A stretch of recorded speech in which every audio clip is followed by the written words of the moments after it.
Hello students, a very warm welcome. I hope you are enjoying the PYQ series that we have started, and today we guys are going to start a very new chapter, one of the most scoring and one of the most topic wise, chapter wise scoring and most important chapter, that is sequence series.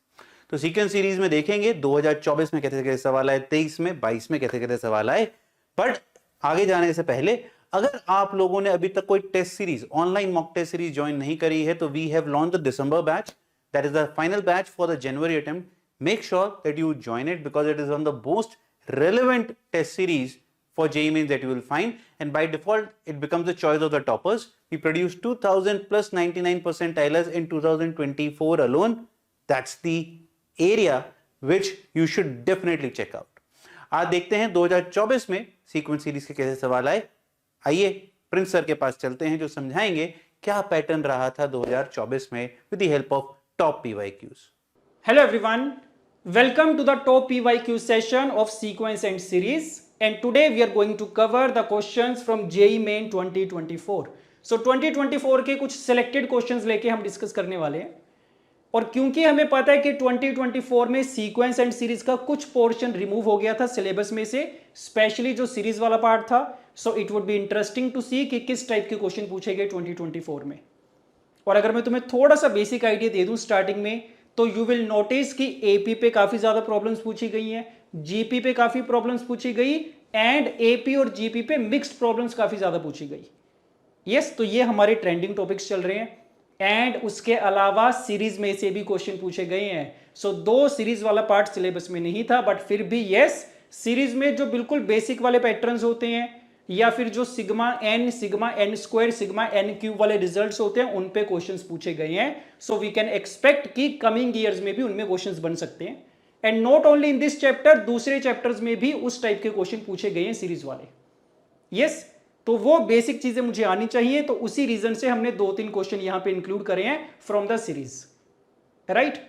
So start कर रहे हैं, starting with the question number 1। देखना, पहले question में सबसे ज्यादा important concept cover करने वाले हैं जो कि हर साल पूछा जाता है, जिसपे the number of common terms in the progression this and this. So दो एपीज हमें गिवन है और इन दोनों में पूछा गया नंबर ऑफ कॉमन टर्म्स कितनी होंगी। बड़ा ही ज्यादा कॉमन कंसेप्ट है, खूब पूछा जाता है ये।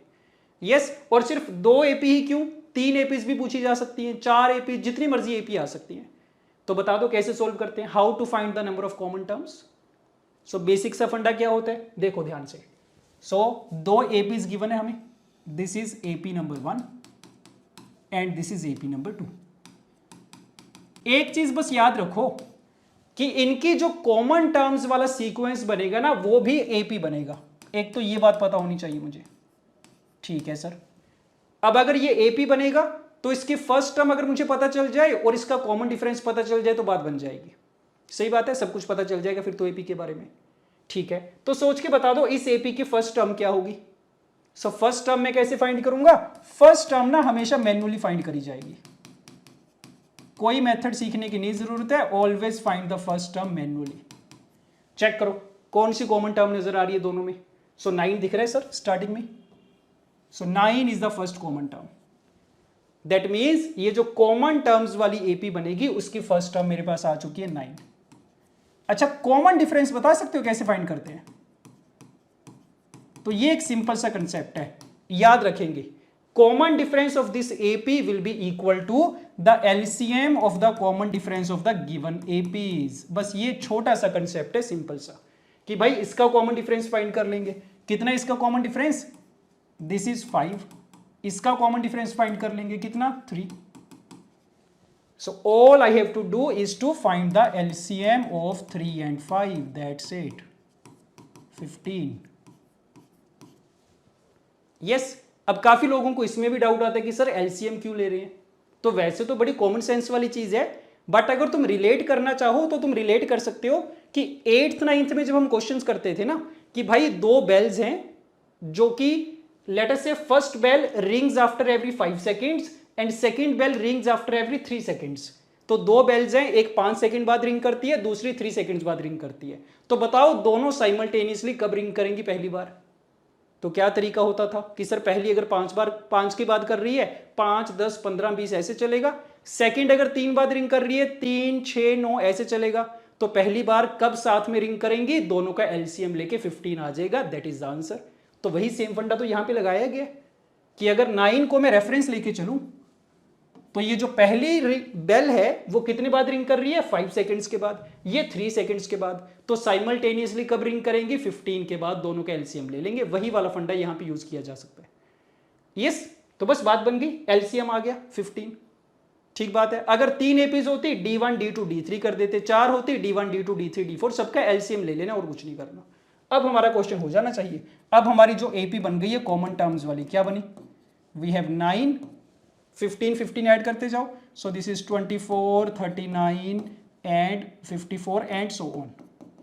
ठीक है, एपी तो बना ली सर हमने, बट पूछा क्या गया था, नंबर ऑफ टर्म्स पूछा गया। अब कैसे पता करें कितनी टर्म्स होंगी इसमें, तो पहले ये चेक कर लो एपी नंबर 1 में कितनी टर्म्स है, एपी नंबर 2 में कितनी, तो दे रखा है एपी नंबर 1 में तो 25 टर्म्स है और इसमें 37 टर्म्स है।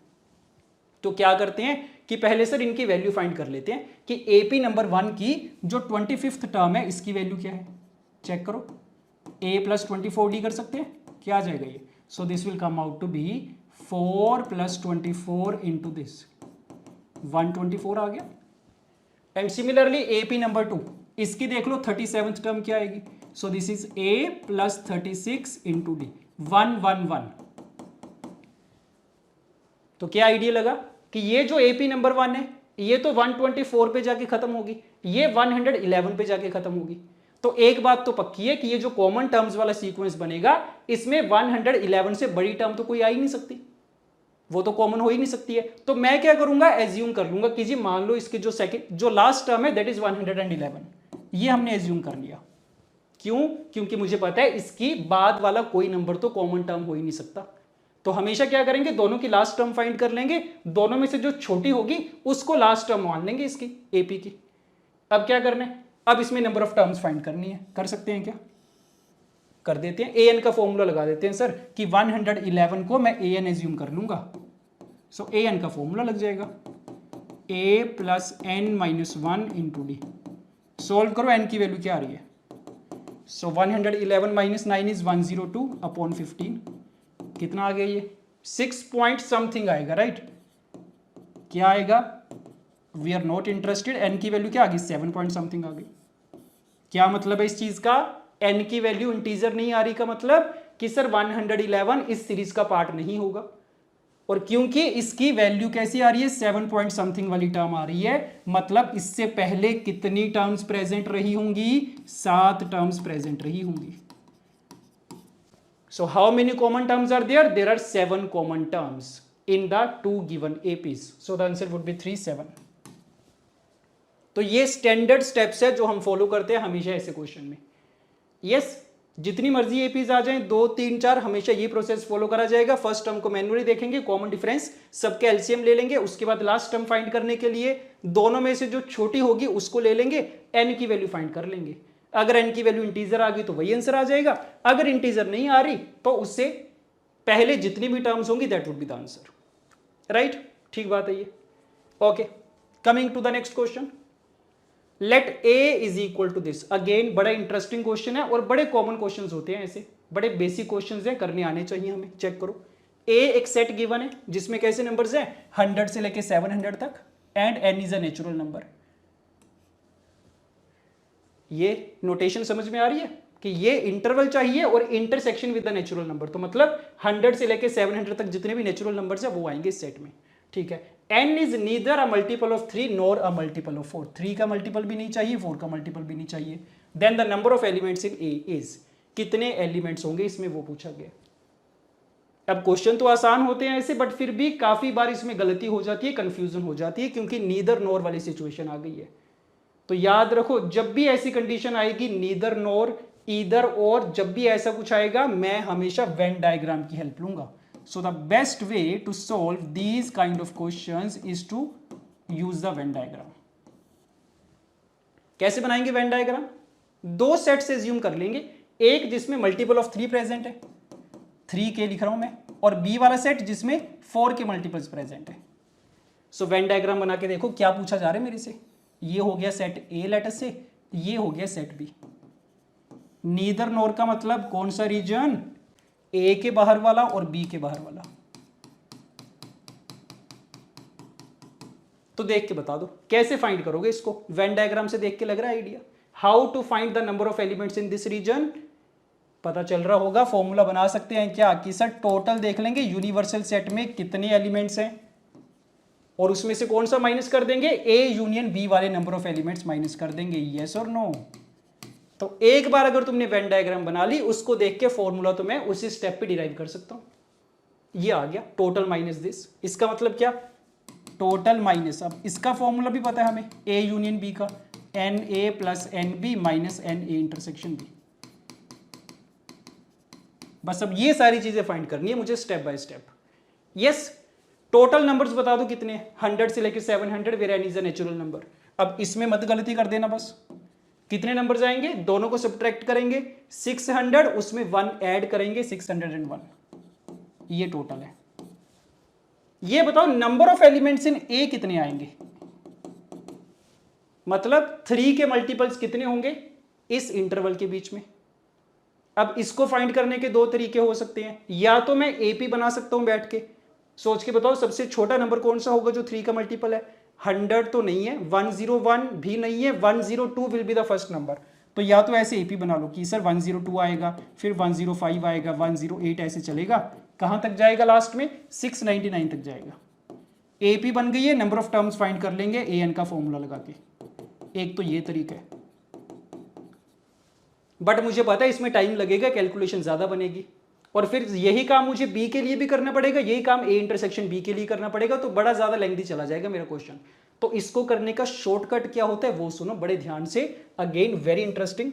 शॉर्टकट क्या है कि भाई जब भी मुझे फाइंड करने होंगे ना नंबर ऑफ इंटीजर्स या फिर natural numbers from 1 to n which are divisible by k, ऐसे कि 1 से लेके n तक काउंटिंग लिखी गई है, उसमें मुझे वो वाले नंबर देखने जो k से डिविजिबल होंगे। तो इसका सिंपल सा फॉर्मूला है, क्या करेंगे, n को k से डिवाइड कर देंगे, ग्रेटेस्ट इंटीजर लगा देंगे उसका, that's it.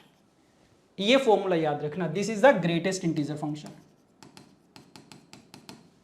Yes, so that means अगर मुझे देखना हो कि 1 से लेके 100 तक के नंबर्स हैं और इसमें डिविजिबल बाय 7 वाले कितने नंबर्स होंगे, सो क्या कर देंगे, 100 को 7 से डिवाइड कर देंगे, ग्रेटेस्ट इंटीजर ले लेंगे, कितना आ जाएगा 13, 14 पॉइंट समथिंग, उसका ग्रेटेस्ट इंटीजर इज 14, तो 14 would be the answer.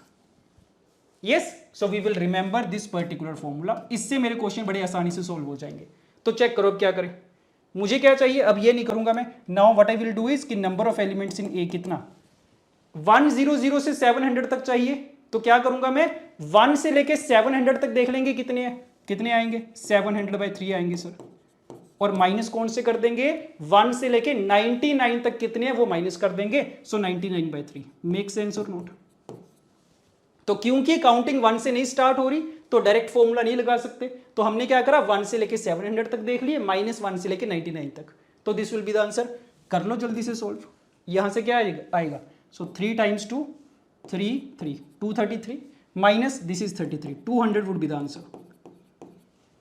Similarly number of elements in B, फटाफट से करते जाओ, बी में कौन से थे जो 4 के मल्टीपल है, 4 के मल्टीपल के लिए सेम काम करेंगे, 700/4 माइनस 99/4, कर दो कैलकुलेशन, 175 आ रहा है ये, minus 24, yes, so this is coming out to be 151, and finally number of elements in A intersection B कितने होंगे, जो 3 के भी मल्टीपल हैं, 4 के भी, मतलब 12 के मल्टीपल, 12 के मल्टीपल के लिए भी सेम ही काम करना है, कुछ नया नहीं सोचना है। दिस देखो कितना आ रहा है,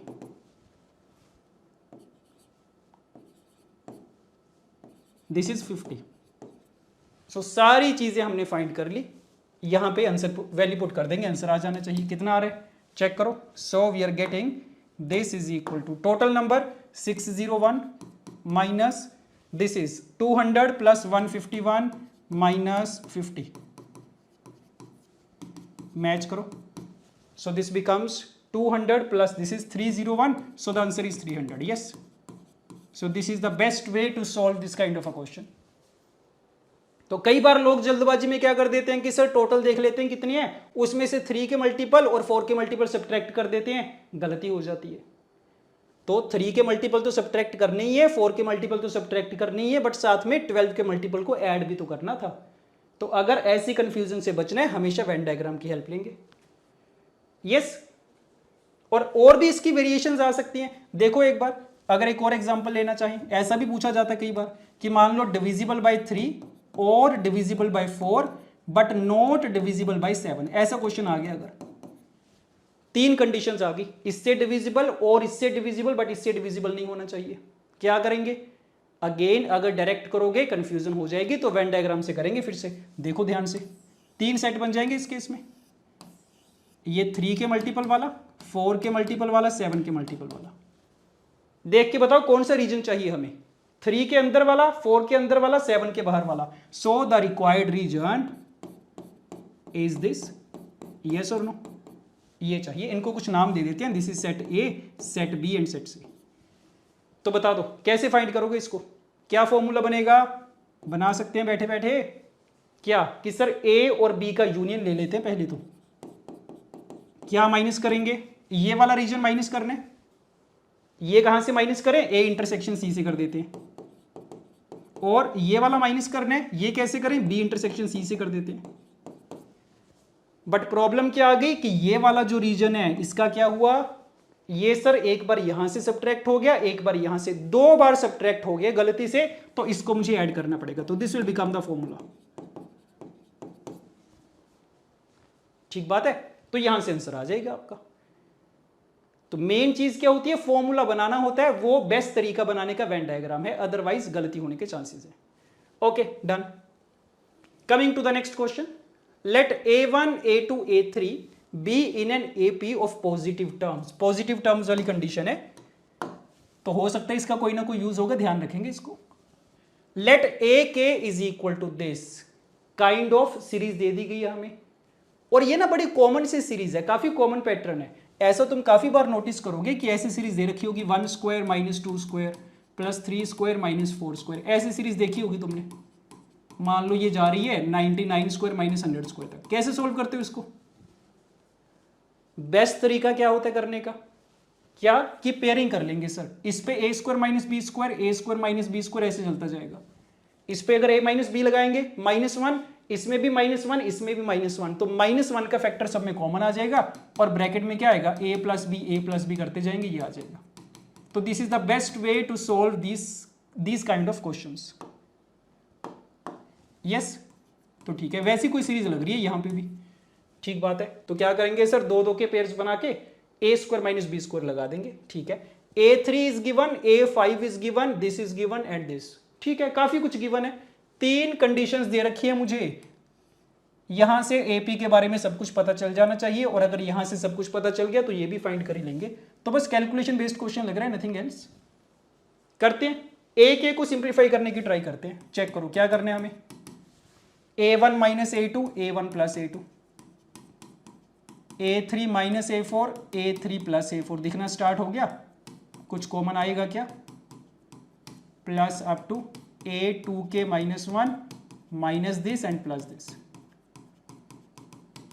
क्या कॉमन आ रहा है कि सर a1 माइनस a2 तो क्या है, minus times common difference of AP। ये क्या है, minus times common difference of AP, this is minus times common difference of AP।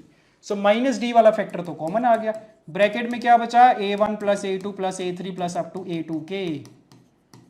बड़ा सिंपल हो गया, ये तो क्या है, simply sum of the 2k terms of the AP। इसको तो मैं फॉर्मूले लगा दूंगा, बस डन। क्या formula, 2k/2 into 2a1 plus this, this is what we are getting, this is the value of AK, right. 2 cancel out हो जाएगा, तो ये आ रहा है। So AK is equal to minus KD into this. अब बता दो सॉल्व हो जाएगा क्या?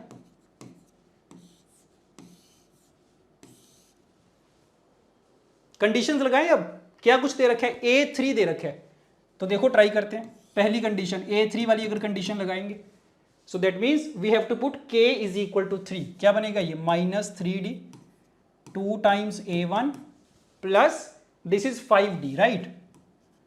इसकी वैल्यू कितनी दे रखी है -153। A1 और D में एक इक्वेशन आ गई है, उसके बाद कौन सी कंडीशन लगा देंगे, A5 वाली लगा देंगे। So this will become -5D 2A1 plus 9D, this is equal to this. बस बात बन जाएगी सर।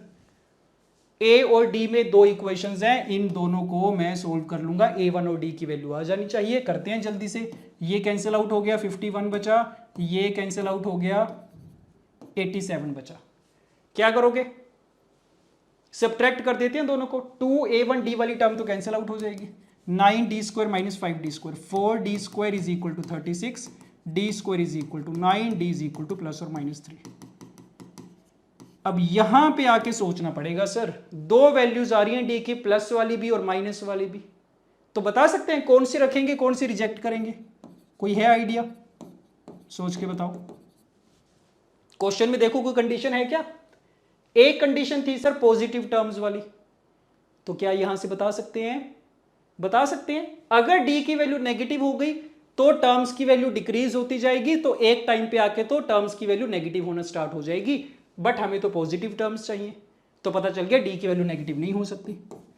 यस और नो, या फिर यहां से भी बताया जा सकता है, चेक करो, ये सिचुएशन थी ना मेरे पास, ए के इज इक्वल टू ये था, देखो ध्यान से, अगर सारी टर्म्स पॉजिटिव हैं तो मतलब इसकी वैल्यू तो पॉजिटिव आएगी, और ए के की वैल्यू हमें कैसी दे रखी है, नेगेटिव दे रखी है, ये नेगेटिव है, सो दैट मीन्स डी कैसा आना चाहिए, डी पॉजिटिव आना चाहिए, तभी तो लेफ्ट हैंड साइड में नेगेटिव आ पाएगा। तो जहां से मर्जी देख लो, we can say that D will be a positive number. तो बस अब सॉल्व हो जाएगा, डी की वैल्यू 3 आ गई है, यहां पे पुट कर देंगे तो ए की वैल्यू भी आ जाएगी, चेक करना खुद से क्या आ रही है, A and D is known, क्या पूछा गया, A17 माइनस A7 पूछा गया, आ जाएगा क्या, देखो जल्दी से, A17 तो A1 प्लस 16D आ जाएगा सर, वैल्यू पुट कर देंगे, A7 यहां से आ जाएगा, K की जगह 7 पुट कर देंगे, तो क्या चीज है ये, -7D 2A1 plus 13D, yes we can solve it, A1 और D की वैल्यू पुट कर देंगे, you will get the answer, yes. तो क्या इंटरेस्टिंग चीज क्या नोटिस करी तुमने, कि इसकी तो मुझे जरूरत ही नहीं पड़ी कहीं पे भी पूरे क्वेश्चन में, तो कोई बात नहीं, फिर क्या हो गया, मतलब ये एक्स्ट्रा इंफॉर्मेशन थी, तो इसको देख के कंफ्यूज मत हो जाना, इसके बिना ही काम चल गया मेरा तो। और वैसे भी मुझे पता है जब भी एपी दे रखी होती है, दो ही तो चीजें चाहिए होती है हमें, फर्स्ट टर्म और कॉमन डिफरेंस, उसके लिए तो दो ही कंडीशंस काफी हैं, सब कुछ आ गया उसी से। यस ठीक बात है, तो बढ़िया क्वेश्चन था, अच्छा क्वेश्चन था, कैलकुलेशन खुद से कंप्लीट करना and you can verify the answer, it will be 910। Okay done, fine, coming to the next question, let the first three terms 2p and q with q not equal to 2 of a gp given है, और ये एक extra condition है q not equal to 2, इसका मतलब देख लें एक बार जल्दी से क्या होगा, चेक करो, अगर q equal to 2 हो गया तो क्या प्रॉब्लम आएगी, देखते हैं एक बार, अगर ये तीनों टर्म्स gp में है मतलब p square is equal to 2q वाली सिचुएशन होगी, और अगर q की वैल्यू 2 होगी, p square equal to 4, so p is equal to 2 और -2। अच्छा, मतलब p की वैल्यू 2 या -2 नहीं होनी चाहिए, दैट मीन्स कॉमन रेशियो +1 या -1 नहीं होनी चाहिए, ये मतलब है इसका, सही बात है क्या, ये चीज आ रही है समझ में, सो ये देने का मतलब कि r की वैल्यू +1 नहीं होनी चाहिए, -1 नहीं होनी चाहिए, ठीक बात है। तो जो भी ऐसी कंडीशन होती है पहले ही चेक कर लिया करो कि भाई उससे क्या इंपैक्ट आएगा। ओके ठीक है, तीन टर्म्स जीपी में दे रखी है, respectively be the 7th 8th and 13th term of an AP, तो मिक्स्ड क्वेश्चन आ गया जीपी और एपी पे, तो ये जो तीन टर्म्स जीपी की होंगी वो एपी की ये और ये वाली टर्म है, if the 5th term of the GP is the nth term of AP then n is equal to, तो अगेन क्वेश्चन तो आसान ही लग रहा है, जनरल टर्म ऑफ एपी और जनरल टर्म ऑफ जीपी का फॉर्मूला लगा के हो जाना चाहिए सॉल्व। यस करो ट्राई, कहां से शुरुआत करोगे, ये जो तीन टर्म्स जीपी में है यहां से कैसे यूज करें इसको, देखो दो तरीके हो सकते हैं, या तो मैं यही करूंगा p square equal to 2q वाली कंडीशन, या फिर बेटर तरीका मुझे क्या लग रहा है कि इसको मैं क्या मान लेता हूं 2r और इसको 2r स्क्वायर मान लेते हैं, सही बात है क्या, एक वेरिएबल से काम चल जाएगा मेरा, कॉमन रेशियो हमने r एज्यूम कर ली, so these are the numbers. अच्छा क्या बोला गया कि ये जो तीन नंबर्स हैं these are the, this is the 7th term of the AP, this is the 8th term of the AP and this is the 13th term of the AP. तो एपी की जब भी टर्म दे रखी होती है क्या करना होता है, जनरल टर्म का फॉर्मूला लगाने। तो मान लेते हैं A7 क्या बन जाएगा, A plus 6D, yes. So A plus 6D is equal to 2, A plus 7D is equal to 2R, A plus 12D is equal to 2R square. हो जाएगा सर सोल्व। 3 इक्वेशंस हैं, 3 वेरिएबल हैं, solve कर लेंगे, A D R की value आ जाएगी। A D R आ गया तो सब कुछ आ जाएगा फिर तो, राइट। करें सोल्व, करो जल्दी से। क्या करते हैं, इन दोनों को सब्ट्रैक्ट कर देते हैं। So d is equal to 2 times r minus 1। Similarly इन दोनों को सब्ट्रैक्ट कर दो, क्या आ जाएगा, 5d is equal to 2r into r minus 1। हो गया काम आसान। इसमें भी r माइनस 1, इसमें भी, दोनों को डिवाइड कर दूंगा अब तो मैं। So second divide by first, so 5 is equal to r की वैल्यू डायरेक्टली आ गई है 5, बढ़िया इजीली आ गई। r को 5 पुट करके देखो, यहां पे पुट कर देंगे, कितना आ गया ये, d इज इक्वल टू 8 आ गया। d की वैल्यू भी पुट कर दो, r की वैल्यू भी पुट कर दो, फर्स्ट वाले में कर रहे हैं। तो a की वैल्यू देखो कितनी आएगी, 2 माइनस 48 माइनस 46।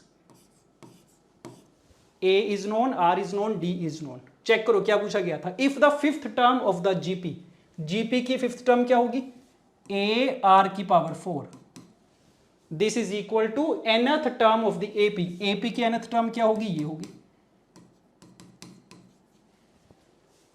थोड़ी सी मैंने गड़बड़ लिखी है, ये वाला a और ये वाला a सेम नहीं है, ये AP की फर्स्ट टर्म है, ये GP की, और GP की फर्स्ट टर्म तो मुझे गिवन ही है 2, तो इसके जगह मैं 2 लिख देता हूं, नहीं तो कंफ्यूजन हो जाएगी।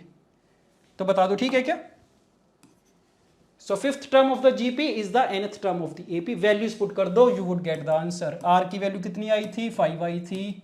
A की वैल्यू कितनी, A is equal to minus 46, plus N की वैल्यू तो फाइंड करनी है, D की वैल्यू कितनी आई थी, D इज इक्वल टू 8। हो जाएगा सोल्व। ये 5 की पावर 4 है, सॉरी, कर दो, फाइनल आंसर देख लो कितना आएगा। सो 5 की पावर 4 कितना, 625, yes. So this is 1250 plus 46 divided by 8 is equal to n minus 1। So n is equal to कितना, दिस, देखो डिवाइड हो रहा है completely, yes, 163 would be the answer, yes, ठीक बात है। तो देखा जाए तो क्या कंसेप्ट यूज करा हमने कि भाई अगर 3 टर्म्स जीपी में है तो ए आर स्क्वायर एज्यूम करा जा सकता है, और उसके बाद क्या करा है, nth टर्म ऑफ जीपी का फॉर्मूला यूज करा है, nth टर्म ऑफ एपी का फॉर्मूला यूज करा है, nothing else, right. Okay, coming to the next question, let us see, if each term of a GP A1, A2, A3 up to so on with A1 first term is given, A2 is not equal to A1, दोनों terms बराबर नहीं है, इसका मतलब क्या कि sir common ratio की value 1 नहीं है। छोटी छोटी कंडीशन हर क्वेश्चन में दे रखी होती है कुछ ना कुछ। Is the arithmetic mean of the next 2 terms, क्या कुछ हो गया ये, दोबारा पढ़ के देखते हैं। If each term of the GP with A1 is this and A2 is this is the arithmetic mean of the next 2 terms, GP की हर टर्म अपनी नेक्स्ट की 2 टर्म्स का अरिथमेटिक मीन है। अच्छा, and S N is equal to this, then we have to find this. अजीब सी situation चल रही है थोड़ी, तो अभी कुछ ज्यादा नहीं क्लैरिटी आई, एक काम करते हैं, बना के देखते हैं जीपी। तो हम एक जनरल जीपी मान लेते हैं, ए आर स्क्वायर इस टाइप की मान ली, और ए की वैल्यू तो मुझे गिवन है भी, ये कोई बात नहीं, बस ये कंडीशन देखनी है कैसे लगेगी। अगर ये लगानी आ गई फिर तो काम हो जाएगा हमारा, यही मेन कंडीशन है क्वेश्चन में।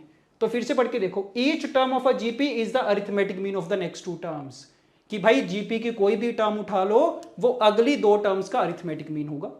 तो कोई भी एक टर्म उठा लो, चाहो तो ए उठा लो या फिर चाहो तो ये उठा लो। तो सपोज अगर मैं ये ले लूं, सो क्या बोला गया कि ए आर क्या है, अपनी अगली 2 टर्म्स का अरिथमेटिक मीन। अरिथमेटिक मीन का मतलब दिस।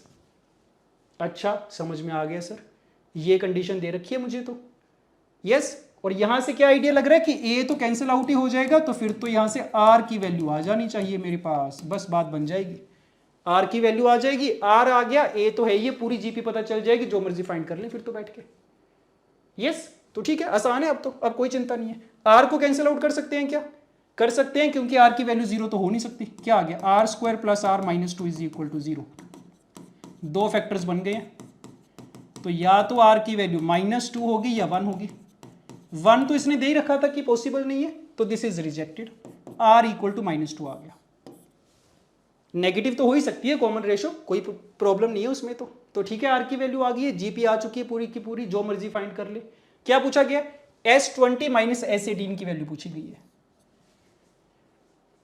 अब देखो इसको करने के भी दो तरीके हो सकते हैं। मेथड वन तो क्या कि सर मुझे फर्स्ट टर्म पता है, कॉमन रेशो पता है, मैं S20 फाइंड कर लूंगा, फॉर्मूला लग जाएगा SN का, क्या होता है A इंटू 1 माइनस आर की power n upon 1 minus R. तो इसकी हेल्प से S20 फाइंड करूंगा, S18 फाइंड करूंगा, दोनों को सब्ट्रैक्ट कर देंगे। एक तो ये तरीका हो गया।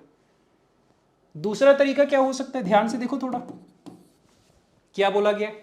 20 टर्म्स का सम माइनस 18 टर्म्स का सम। तो अगर मैं पहली 20 टर्म्स का सम लेके उसमें से पहली 18 टर्म्स का सम माइनस कर दूं तो बचेगा क्या?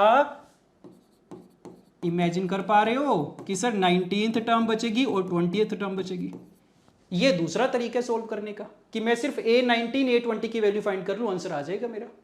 क्या लग रहा है, कौन सा तरीका ज्यादा आसान लग रहा है? किसमें कैलकुलेशन कम बनेगी? मेथड 2 में कम बनेगी सर, उसमें तो दोनों की वैल्यू पूरी पूरी फाइंड करनी पड़ेगी मुझे और इतना कॉम्प्लिकेटेड सा रिजल्ट आएगा। यस, तो यहां से सोल्व करूंगा मैं। इस चीज को ध्यान में रखा करो, बड़ी कॉमन चीज है ये, बड़ी इंपॉर्टेंट चीज है। क्या कि SN माइनस SN माइनस 1, ये देखा होगा तुमने, this is equal to TN। तो ये वाला रिजल्ट भी याद रखा करो कि अगर मुझे किसी सीक्वेंस की सम ऑफ n टर्म्स दे रखा होता है तो मैं उसमें से अगर SN माइनस 1 को सब्ट्रैक्ट कर दूं मुझे TN मिल जाता है। तो उसी से मिलती जुलती चीज है ये भी जो हमने करी अभी। यस, ठीक बात है। तो कर दें सॉल्व, जल्दी से कर दो। A19 कितना? This is A into R की power 18, this is A into R की पावर 19। सॉल्व कर दो। A इंटू आर की पावर 18 इज कॉमन, A की वैल्यू 1/8, आर की पावर 18 ब्रैकेट में 1 प्लस आर, 1 प्लस आर की वैल्यू इज -1। सो क्या आ गया? -1/8 इंटू 2 की पावर 18। सो 2 की पावर 18 अपॉन 2 की पावर 3 इज -2 की power 15। This would be the answer. Yes, so option D would be correct. Okay, done, ठीक बात है। Coming to the next question, let ABC be an equilateral triangle. ठीक है, a new triangle is formed by joining the middle points of all sides of the triangle ABC। ठीक है, mid points को लेके एक नई ट्राइंगल बना दी हमने। And the same process is repeated infinitely many times, बार बार वही प्रोसेस कर रहे हैं। If P is the sum of the perimeters and Q be the sum of the areas of all the triangles formed in this process, then P और Q में relation find करना है हमें। तो इजी लग रहा है क्वेश्चन, तो थोड़ा सा बेसिक ज्योमेट्री का हो सकता है यूज करना पड़े हमें। सो देखते हैं, ट्राई करते हैं। क्या सिचुएशन है, एक ट्राइंगल दे रखी है हमें ABC। सो लेट अस से दिस इज द ट्राइंगल।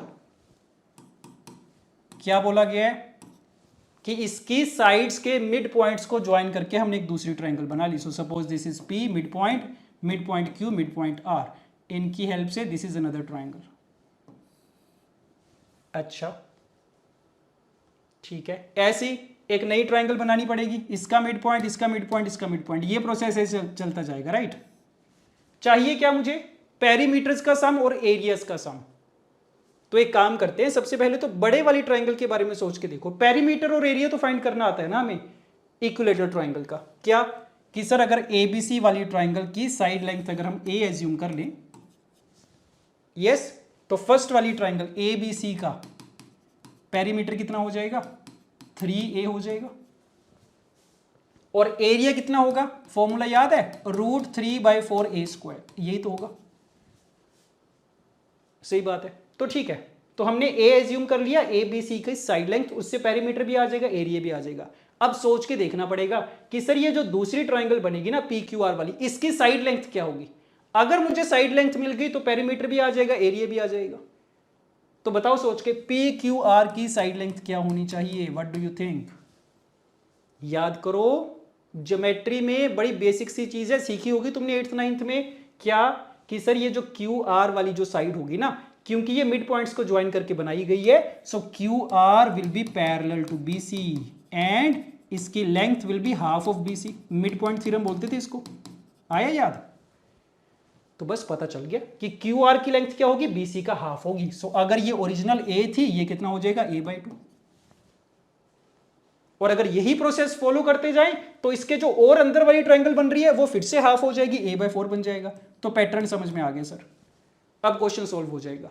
तो ये जो पी क्यू आर वाली ट्राइंगल है इसका पेरीमीटर कितना 3 इंटू ए बाई टू, इसका एरिया कितना √3/4 इंटू ए बाई टू का स्क्वायर, चलता जाएगा ऐसे। यस उसके बाद जो नेक्स्ट वाली ट्राइंगल बनेगी उसका क्या हो जाएगा a/4 आ जाएगा, यहाँ पे भी a/4 का स्क्वायर आ जाएगा। तो करके देखते हैं। P is the sum of the perimeters, तो फाइनल P जो आएगा सबको ऐड करके क्या आएगा, करो ध्यान से। सो 3 times a plus 3 times a/2 plus 3 times a/4 and so on. कैसे फाइंड करोगे इसका सम, इन्फिनिटी तक जा रहा है तो ये तो इनफाइनाइट जीपी बन रही है सर। कॉमन रेशियो 1/2 की फॉर्मूला लग जाएगा a/1 माइनस r, कितना आ गया 6a आ गया, सम ऑफ द पेरीमीटर्स। अच्छा सम ऑफ द एरियाज भी देख लो, Q is the sum of the areas, क्या आएगा ये √3/4 a स्क्वायर प्लस √3/4 a/2 का स्क्वायर √3/4 a/4 का स्क्वायर। अगेन जीपी बन रही है क्या, बनी रही होगी, यस। क्या कुछ कॉमन है, √3/4 a square is common, bracket में 1 प्लस 1/4 प्लस 1/16 जीपी है जिसकी कॉमन रेशियो कितनी 1/4। So we are getting √3/4 a square into 4/3. So a square by √3. P आ चुका है, Q की वैल्यू आ चुकी है, दोनों में रिलेशन चाहिए और मुझे a नहीं चाहिए ना, a को एलिमिनेट करना है तो कर दो।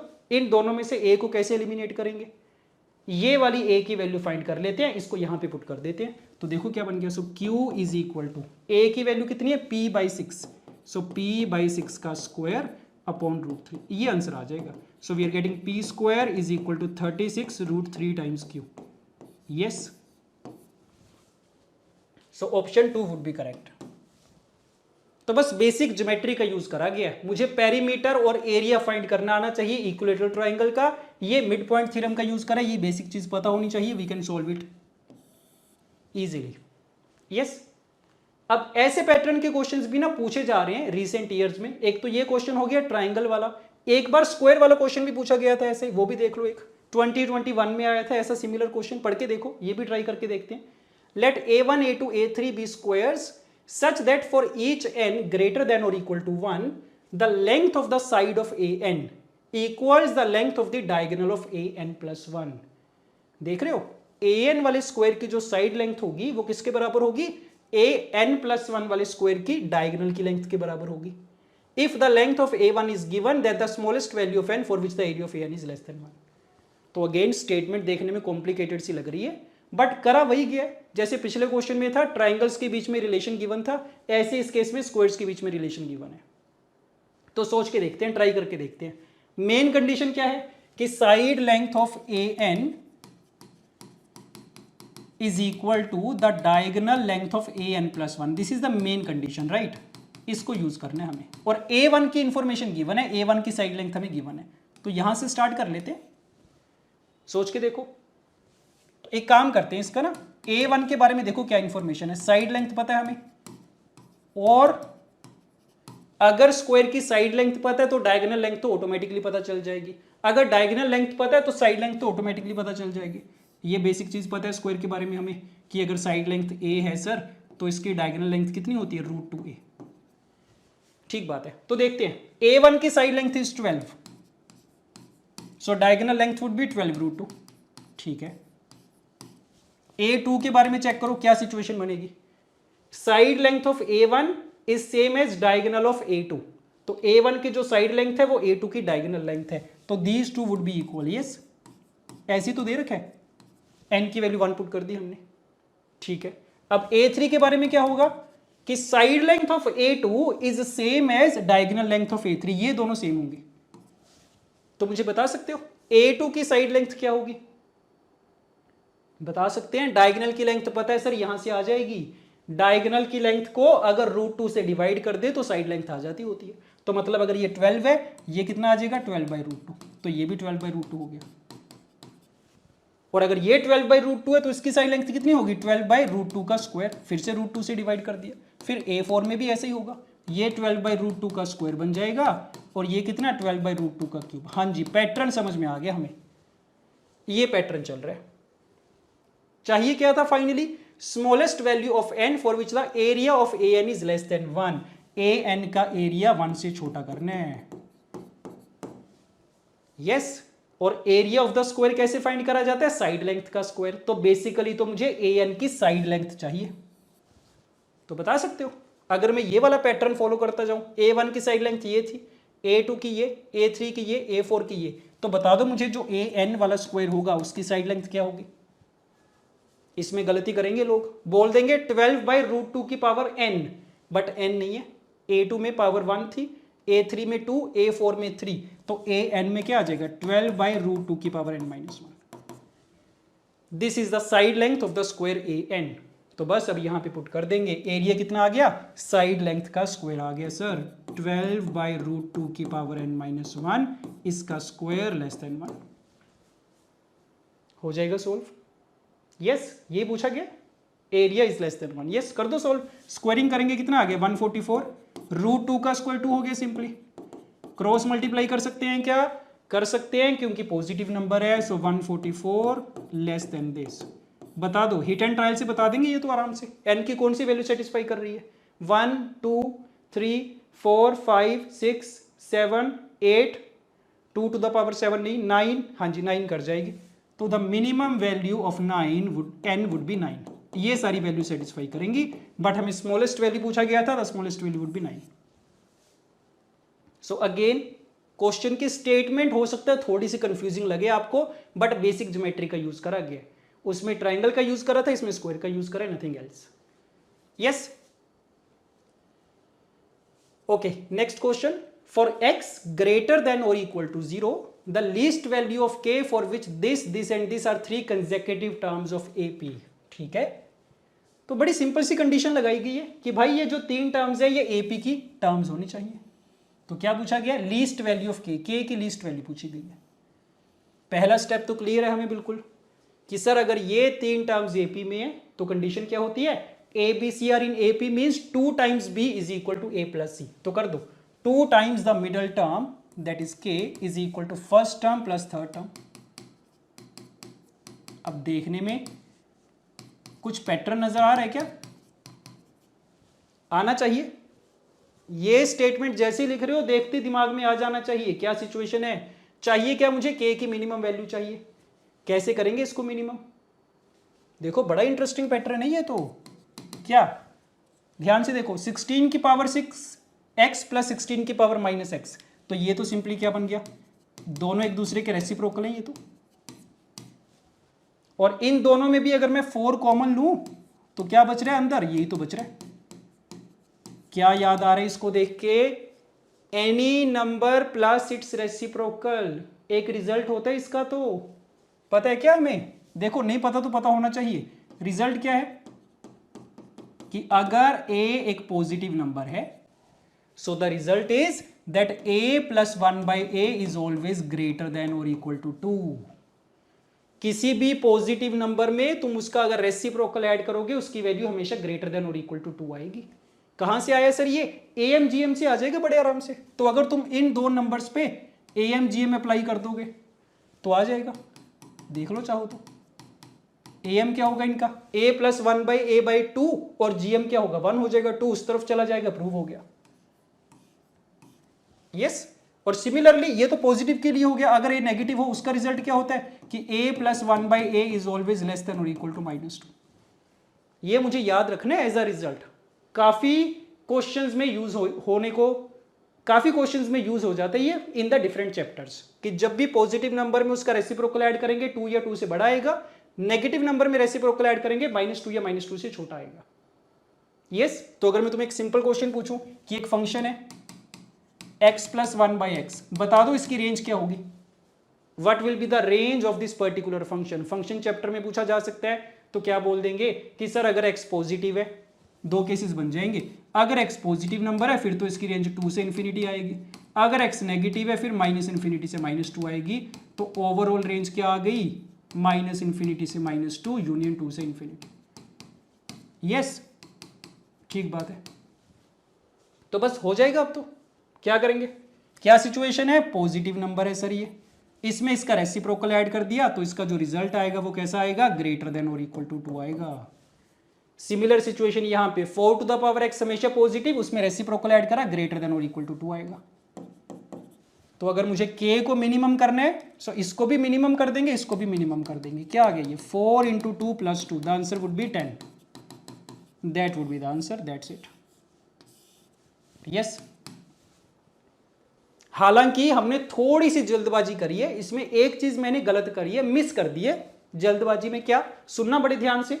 जनरली वो चीज हम मिस करते हैं। क्या चीज? देखो हमने ये तो बोल दिया कि भाई a प्लस 1/a की मिनिमम वैल्यू 2 होगी, बट एक्चुअल में 2 कब आएगी? a प्लस 1/a कब 2 होगा? जब a की वैल्यू 1 के बराबर है, सिर्फ उसी केस में आएगा, अदरवाइज 2 से बड़ा आएगा हमेशा। यस, तो यहां पे चेक करो, हमने बोला कि इसकी मिनिमम वैल्यू 2 होगी, बट कब होगी? अगर 4 टू द पावर x 1 के बराबर है, that means at x is equal to 0 आएगी ये 2 के बराबर। और इसकी मिनिमम वैल्यू 2 कब होगी? जब 16 टू द पावर x किसके बराबर है? 1 के बराबर, that means at x is equal to 0। तो ठीक है, मतलब ये चेक करना हमें जरूरी था कि भाई क्या दोनों x की सेम वैल्यू पे मिनिमम बन रहे हैं क्या? पता चले जब ये मिनिमम बना इसकी वैल्यू 4 चली गई, जब इसकी वैल्यू 2 बनी इसकी वैल्यू 10 चली गई, ये भी तो हो सकता था। तो it is very important to notice कि भाई दोनों सेम वैल्यूज पे मिनिमम बन रहे हो, तभी ये चीज वैलिड है, अदरवाइज तो गलत हो जाता है ये। बट क्योंकि सेम वैल्यू पे बन रहे तो अभी ये ठीक है। यस, अब ये गलती कहां पे होती है सुन ही लो तुम।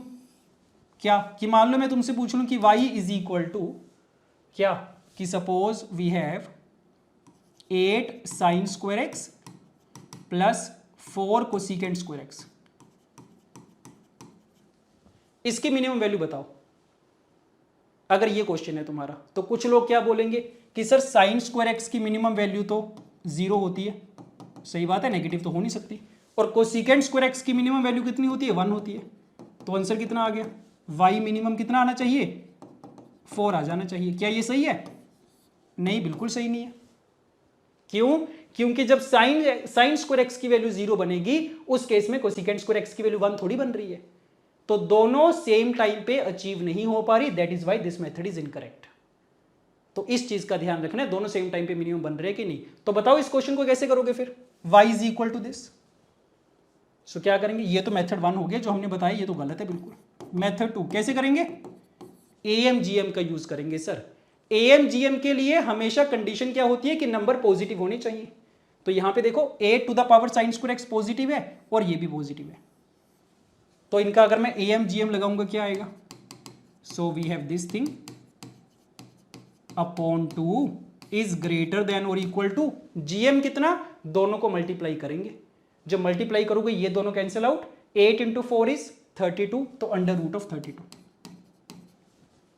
Yes, so 2 times under root 32 is the minimum value, ये आंसर आएगा। AMGM से करा गया। सो जब भी मुझे पता हो नंबर्स पॉजिटिव हैं, अगर मुझे सम को मिनिमम करना हो या मुझे प्रोडक्ट को मैक्सिमम करना हो, then I can always think of the AMGM। ये हिंट याद रखा करो। अच्छा, एक छोटी सी चीज का और भी ध्यान रखना होता है, छोटी छोटी चीजें जिसमें हम गलती करते हैं। ये क्वेश्चन हो गया। देखो दूसरा क्वेश्चन सुनो, अगर तुमसे बोल दिया जाए कि y इज इक्वल टू, इसी को पलट देते हैं, 4 sign square X plus 8 cosecant square X, इसकी मिनिमम वैल्यू फाइंड करो, कैसे करेंगे? अब कुछ लोग क्या करेंगे, फिर से AMGM लगा देंगे। तो अगर तुम इस पे AMGM लगाओगे क्या आंसर आएगा? सेम ही आ जाएगा शायद। यस, 2 रूट 32 आ जाएगा सेम तरीके से अगर करेंगे। बट इसमें ये तरीका गलत है। क्यों गलत है? सोच के देखो। देखो ये इक्वालिटी कब एग्जिस्ट करेगी? इक्वालिटी एग्जिस्ट करेगी जब AM और GM बराबर होंगे। और AM और GM बराबर कब होते हैं? When all the numbers are equal. पता है क्या? तो AMGM के बारे में ये 2 बेसिक चीजें याद रखा करो कि पॉजिटिव नंबर्स के लिए एप्लीकेबल होते हैं हमेशा, और इक्वालिटी कब एग्जिस्ट करती है? अगर सारे नंबर्स इक्वल हों। तो चेक करो ऊपर वाले में क्या ये दोनों इक्वल होने पॉसिबल थे? 8 sine square X and 4 cosecant square X, check करके देखो क्या ये इक्वल होने पॉसिबल हैं? 4 कोसिकेंट स्क्वायर एक्स का मतलब ये, तो क्या आ गया? साइन की पावर 4x इज 1/2, तो हाँ जी हो सकता है, ये तो पॉसिबल है। बट इस केस में अगर इसकी ये वाली मिनिमम वैल्यू आनी है तो AM और GM बराबर होने चाहिए। तो AM और GM अगर बराबर होंगे तो दोनों नंबर्स को बराबर होना पड़ेगा। क्या ये पॉसिबल है? इसमें तो पॉसिबल हो ही नहीं पाएगा क्योंकि साइन की पावर 4x की वैल्यू 2 आ जाएगी विच इज नॉट पॉसिबल। तो इसीलिए this method is not correct. Yes, so this is not correct. दोनों पे लगाया हमने AMGM, दोनों का आंसर सेम आ रहा है, बट इसमें गलत क्यों हो गया? क्योंकि नंबर्स इक्वल होने की पॉसिबिलिटी है ही नहीं है, तो AMGM कभी बराबर हो ही नहीं पाएंगे, बट इसमें ठीक है। तो फिर करेंगे कैसे सर इसको? तरीका देखो करने का। क्या करेंगे? ब्रेक कर लेंगे इसको। 8 कोसिकेंट स्क्वायर x को 4 cosecant square x plus 4 cosecant square x में ब्रेक करके इसके साथ पेयरिंग कर देंगे। तो 4 into sine square x plus cosecant square x, और क्या बचा? 4 कोसिकेंट स्क्वायर x बचा। अब देखो ध्यान से क्या सिचुएशन है, वही सेम पैटर्न आ गया कि सर पॉजिटिव नंबर प्लस उसका रेसिप्रोकल, इसकी मिनिमम वैल्यू क्या होगी? 2 होगी। और कोसिकेंट स्क्वायर x की मिनिमम वैल्यू कितनी? 1। देख के बताओ क्या दोनों सेम टाइम पे अचीव होंगे? इसकी वैल्यू 2 कब बनेगी? जब साइन स्क्वायर x 1 होगा। और हाँ जी, जब साइन स्क्वायर x 1 होगा तब कोसिकेंट स्क्वायर x भी तो 1 होगा। दैट मीन्स ये दोनों मिनिमम वैल्यू सेम टाइम पे अचीव हो पा रही हैं। So the minimum value would be 4 into 2 plus 4 into 1। यहां से आंसर आया है सोल्व करके। 12 इज द फाइनल आंसर। इतनी सारी चीजों का ध्यान रखना होता है ऐसे छोटे छोटे क्वेश्चंस में। यस, ठीक बात है।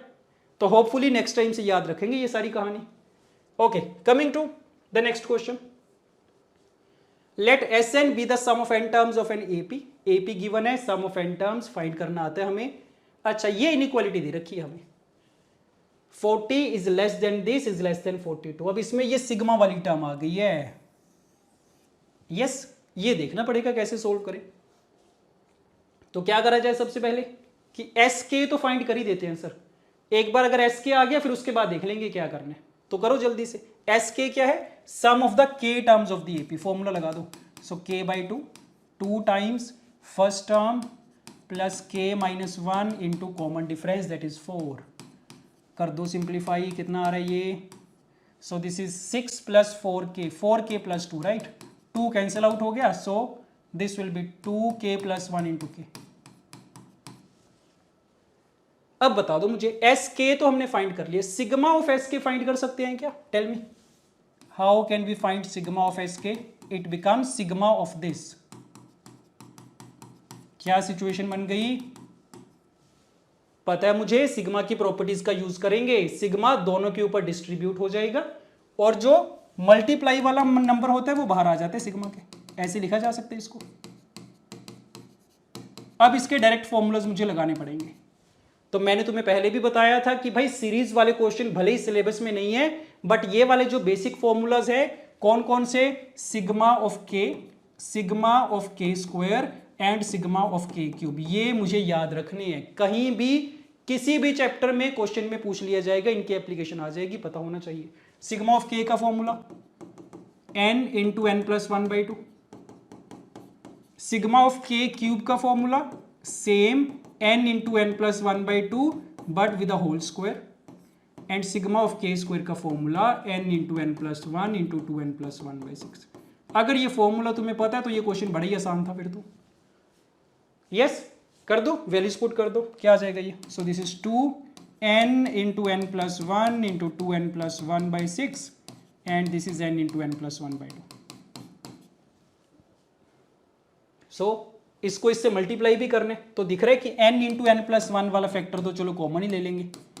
सो ब्रैकेट में we are getting 2n plus 1/3 plus 1/2, ये चीज आ गई है। तो आगे तो सोल्व कर लेंगे ना, सिर्फ इनइक्वालिटी बच रही है। कर दो चाहो तो जल्दी से सोल्व कर लो इसको यहां पे पुट करेंगे, क्या बन गया ये? तो n इंटू एन प्लस 1 का factor cancel out, so we are getting 6 times this 2n plus 1/3 plus 1/2। This lies between 40 से 42।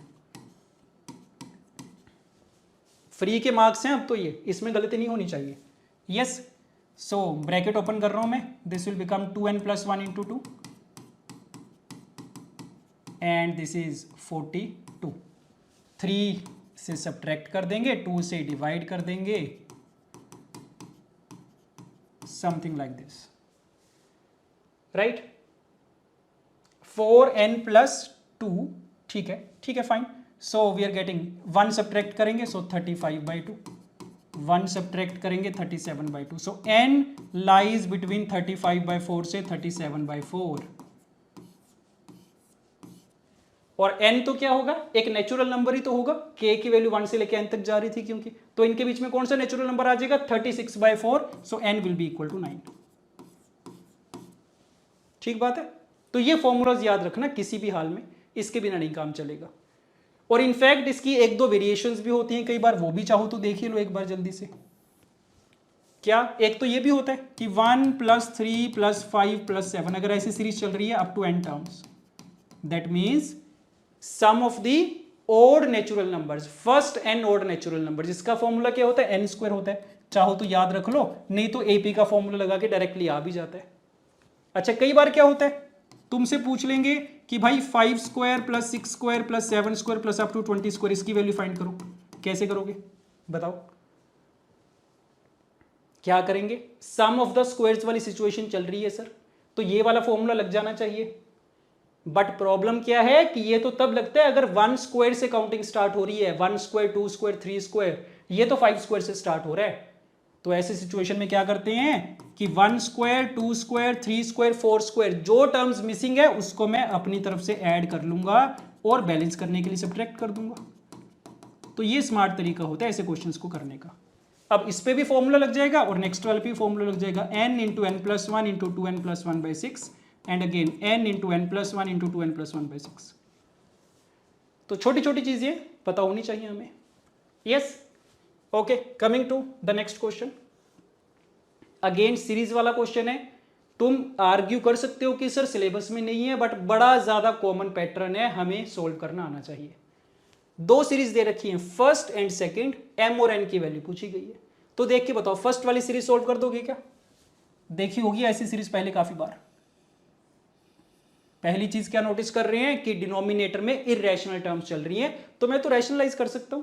तो देखो ध्यान से, 1/√1 + √2 रैशनलाइज करेंगे इसको, क्या बचेगा, नीचे तो 1 ही बच गया, ऊपर क्या बचा, √2 - √1।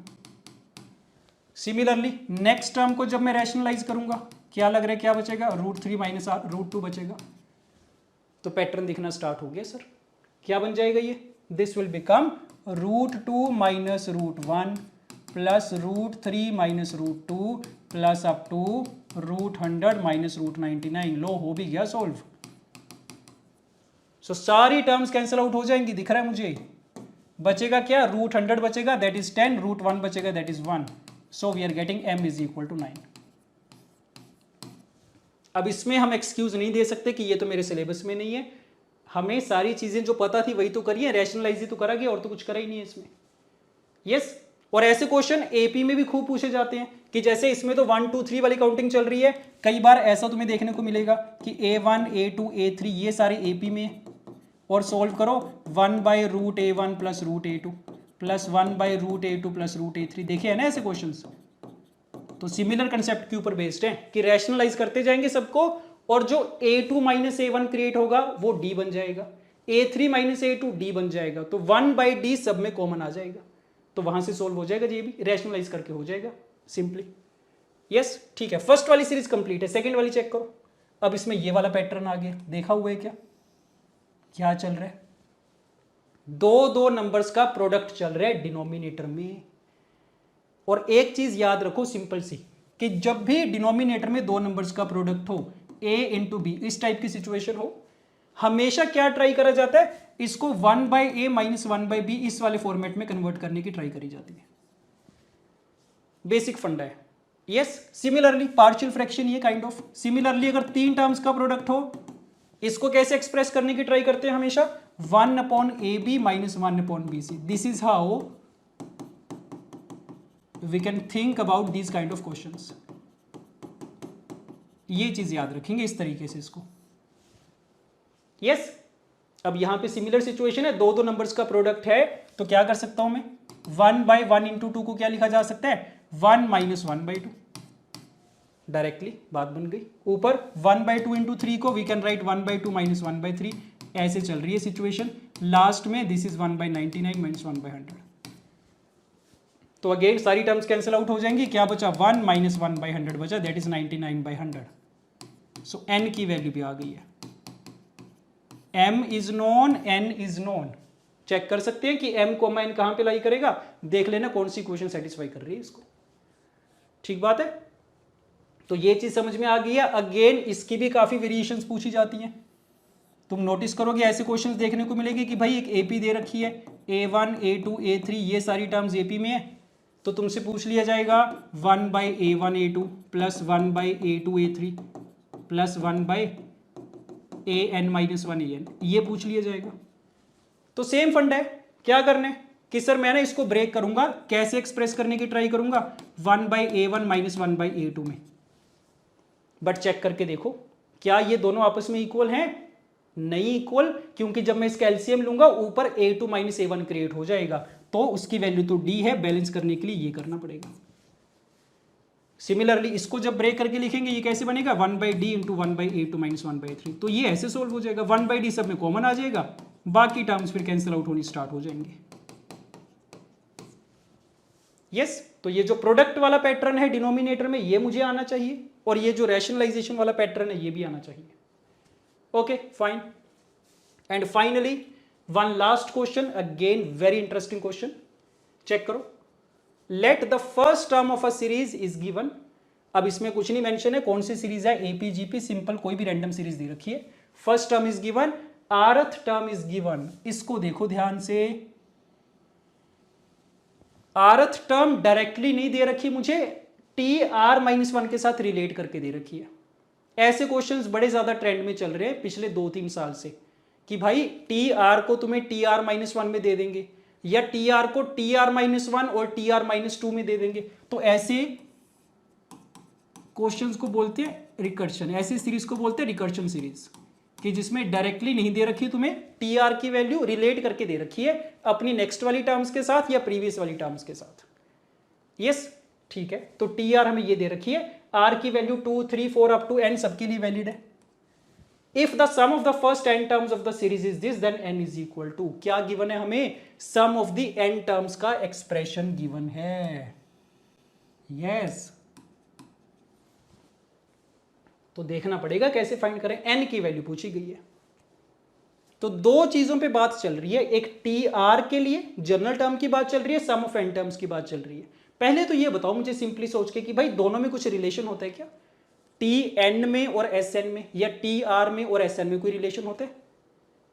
एक रिलेशन तो याद करो क्या होता है। तो एक तरीका तो कि सर अगर मुझे SN गिवन है ना, मैं क्या कर सकता हूं, SN में से SN-1 को सब्ट्रैक्ट कर दूंगा, मुझे TN मिल जाएगा। यस एक तो ये तरीका, या फिर N बोल दो या R बोल दो, एक ही बात है, वो तो डजंट मैटर।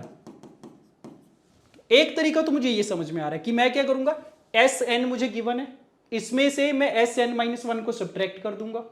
SN-1 कैसे आएगा, N को N-1 से रिप्लेस करके, दोनों को सब्ट्रैक्ट कर दूंगा तो मेरे पास TN की वैल्यू आ जाएगी। और अगर TN आ गया मतलब TR पता चल गया, TR-1 पता चल गया, यहां पे वैल्यूज पुट कर देंगे, आंसर आ जाना चाहिए, क्योंकि एक ही वेरिएबल होगा पूरी इक्वेशन में, that is equal to R। आ रही है बात समझ में? तो इसको यूज करके I can find the TN first, और एक बार अगर TN आ गया तो मेरे पास एक्सप्रेशन है TN is equal to 3 times TN-1 plus 6 की पावर n। तो यहां पे वैल्यूज पुट कर दूंगा, n में इक्वेशन आएगी, सोल्व कर लेंगे, n की वैल्यू आ जाएगी। क्या लग रहा है, प्रैक्टिकल तरीका है एग्जाम में करने के लिए? नहीं प्रैक्टिकल तो नहीं लग रहा सर, क्योंकि SN अपने आप में इतना कॉम्प्लिकेटेड दे रखा है। जब मैं SN-1 फाइंड करूंगा और कॉम्प्लिकेटेड हो जाएगा, जब दोनों को सब्ट्रैक्ट करेंगे और ज्यादा कॉम्प्लिकेटेड हो जाएगा, तो कुछ और सोचना पड़ेगा। दूसरा तरीका क्या पता होना चाहिए मुझे, क्या रिलेशन होता है SN और TR में, कि सर अगर मैं किसी भी सीरीज में TR पे सिग्मा लगा देता होता हूं ना, R इज इक्वल टू 1 पे, तो मुझे मिल जाता है sum of n terms. Yes और नो? तो ये बेसिक चीज भी मुझे पता होनी चाहिए। जब भी किसी सीरीज का सम फाइंड करने के लिए बोला जाता है, हम हमेशा ये करते हैं, पहले जनरल टर्म फाइंड करते हैं, फिर उसका सिग्मा लगा देते हैं, सम ऑफ n टर्म्स आ जाता है। तो this is the second relation between these two जो हम यूज कर सकते हैं। तो मतलब हमारा टारगेट क्या होना चाहिए, सिग्मा ऑफ TR फाइंड करने का टारगेट होना चाहिए। अगर सिग्मा ऑफ TR आ गया तो SN आ जाएगा, उसको इसके साथ कंपैरिजन कर लेंगे, n की वैल्यू आ जाएगी। ये भी एक तरीका हो सकता है। तो यहां से ट्राई करके देखते हैं, ये तो नहीं लगा कि बात बनेगी इससे। तो सोच के देखो सिग्मा ऑफ TR कैसे फाइंड करेंगे। फिर से प्रॉब्लम आएगी कि सर डायरेक्टली तो सिग्मा ले नहीं सकते क्योंकि दोनों में रिलेशन दे रखा है। तो एक काम क्या कर सकते हैं कि अगर कुछ नहीं समझ में आ रहा तो जी सिंपली ना R की वैल्यूज पुट करना स्टार्ट कर दो।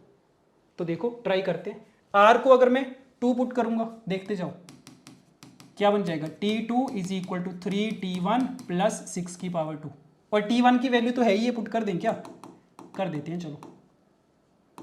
सो 3 इंटू T1 प्लस 6 की पावर 2, आर को 3 पुट करके देखो, this is T3 is equal to 3 into T2 plus 6 की पावर 3।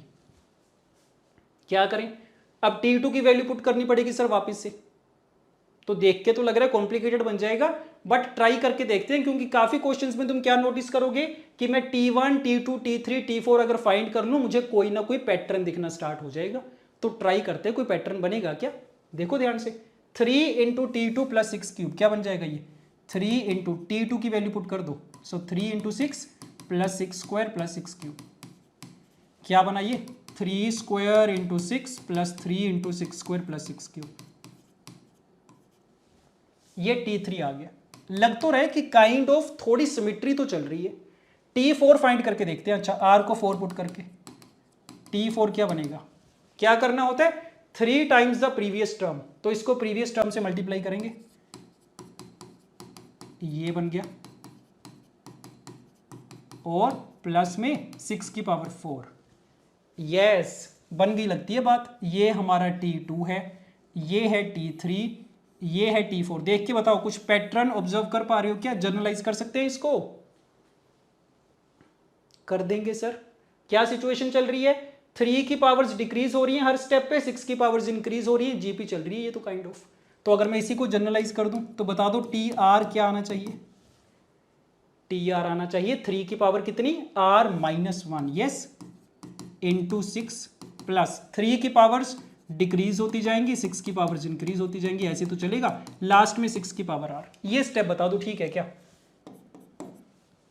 सिंपली पैटर्न ऑब्जर्व करा गया, उसी को जनरलाइज करा गया, नथिंग एल्स। तो this is one of the ways to solve the recursion series, कि भाई अगर कुछ नहीं समझ में आ रहा तो वैल्यूज पुट करते जाओ, 2-3 टर्म्स फाइंड कर लो, रिलेशन दिखना शुरू हो जाएगा, पैटर्न दिखना स्टार्ट हो जाएगा।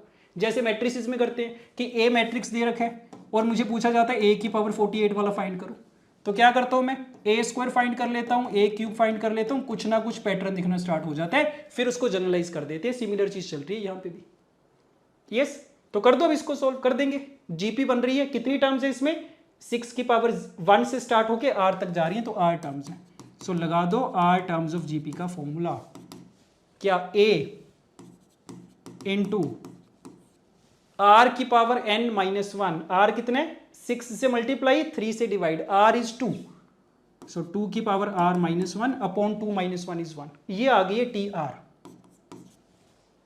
काम हो गया, TR ही तो चाहिए था मुझे, अगर TR आ गया तो अब मैं SN फाइंड कर लूंगा। तो let us find SN now, sigma लगाना है इसका, लगाओ, 6 को बाहर ले लेते हैं, सिग्मा के अंदर क्या आ गया, 3 की पावर R माइनस 1 इंटू 2 की पावर R माइनस 3 की power R minus 1, something like this. हो जाएगा अब तो सोल्व। एक काम करते हैं, जो 3 की पावर माइनस 1 है वो तो 1/3 है, उसको भी बाहर ही ले आओ, तो वो तो 2 बना देंगे, 6/3। सो 2 टाइम्स सिग्मा, ये बनेगा 6 की पावर R माइनस 3 की पावर R, बन जाएगी सर बात। देखो ध्यान से क्या बनेगा, सिग्मा ऑफ 6 की पावर R, ये तो जीपी बन जाएगी, 6 plus 6 square plus 6 cube and so on, तो ये बन गई है जीपी। फॉर्मूला लगा दो, A इंटू आर की power n minus 1 upon R minus 1, ये भी जीपी बन जाएगी, 3 plus 3 square plus 3 cube, so A into R की power n minus 1 upon R minus 1, this is the result. So SN मेरे पास आ चुका है, बट मुझे जो गिवन था वो ये गिवन था, देखना पड़ेगा मैच कर रहे क्या, सिमिलर फॉर्मेट में आ रहा है। 1/5 का फैक्टर चाहिए था, हाँ जी 1/5 तो बन जाएगा, इसके एलसीएम लेके लिख रहा हूं मैं, देखो। सो 1/5 इज आउटसाइड, ऊपर क्या बनेगा 12 इंटू दिस, सिंपल कैलकुलेशन कर रहा हूं अभी मैं, और कुछ नहीं है, दिमाग लगाने वाला कुछ नहीं है, जो सोचने वाला काम था वो खत्म हो गया, ये आ गया। सो 1/5 क्रिएट कर लिया हमने, और क्या चाहिए, 4 इंटू 6 की पावर n चाहिए हमारे पास, ये है। एक काम करते हैं, ब्रैकेट ओपन कर लेते हैं, सो दिस इज 1/5 12 इंटू 6 की पावर n माइनस 15 इंटू 3 की power n minus 12 minus plus 15 plus 3, ये आ गया। हमें +1 चाहिए, हमारा +3 आ रहा है, 3 बाहर ले लेंगे अगर, सो 3/5 4 इंटू 6 की पावर n माइनस 5 इंटू 3 की पावर n प्लस 1। अब चेक करो, बन गया सर, एग्जैक्टली सेम चीज बन गई, ये वाला पूरा मैच कर गया, बाहर 1/5 मैच कर गया, तो ये जो बाकी एक्सप्रेशन बचा इसकी वैल्यू किसके बराबर होनी चाहिए, 3 के बराबर होनी चाहिए। अब तो आ जाएगी n की वैल्यू। So what are we getting from here is that n square minus 12n plus 39 is equal to 3। Solve हो रही है, क्वाड्रेटिक हो रही है सर, परफेक्ट स्क्वायर बन रहा है ये तो। So we are getting n is equal to 6। So बड़ा अमेजिंग क्वेश्चन था, काफी लेंथी भी बन गया, कैलकुलेशन में भी गलती होने के चांसेस थे, बट सीखा क्या हमने कि जब भी ऐसी रिकर्शन सीरीज आएगी, एक तरीका ये हो गया सोल्व करने का, और जब भी SN और TR में रिलेशन पूछा जाएगा, ये दो तरीके हो सकते हैं अप्रोच करने के, या तो SN की हेल्प से TR फाइंड कर लो, या फिर TR की हेल्प से SN फाइंड कर लो, दोनों पॉसिबिलिटीज आर ओपन। यस, ठीक बात है। Okay, so we are done with the questions. And अगर आपको लग रहा है किसी पर्टिकुलर टॉपिक में आपको डाउट है, तो what you can do, you can go to the Marks app और उसमें से आप टॉपिक वाइज क्वेश्चंस प्रैक्टिस कर सकते हैं। जिस भी टॉपिक में वीक लग रहा है आपको, arithmetic progression, geometric progression, that is available with you. Yes, okay, so this is it for now, we will meet in the next session now. Okay, bye bye.